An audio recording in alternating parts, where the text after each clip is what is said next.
ये रही एक श्रीराम पर आधारित प्रेरणादायक कहानी जो पारंपरिक कथा के भाव को रखते हुए आधुनिक दृष्टि से भी जुड़ती है, सरल हिंदी में, गहराई और अर्थ के साथ। कहानी राम का संकल्प।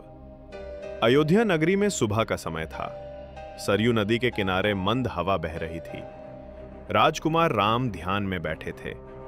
उनके चेहरे पर शांति थी, पर आंखों में दृढ़ता की चमक। राजमहल के भीतर उस दिन एक बड़ी हलचल थी, राज तिलक की तैयारी। महाराज दशरथ गर्व से भरे थे कि आज उनका बड़ा पुत्र अयोध्या का राजा बनेगा।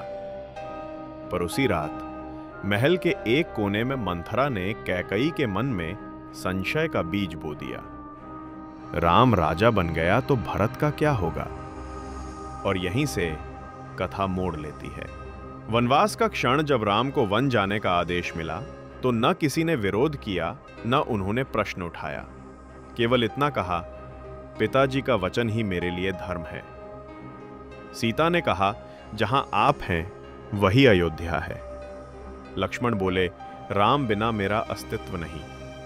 और तीनों निकल पड़े वन की ओर, धरती के उस रास्ते पर जहां कांटे थे लेकिन आदर्श भी थे। वन में धर्म की परीक्षा, वनवास केवल कष्ट नहीं था, वो सीख थी।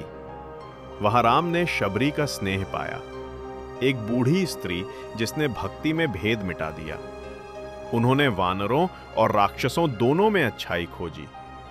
उन्होंने सीखा कि सत्य केवल युद्ध में नहीं, दृष्टि में भी होता है।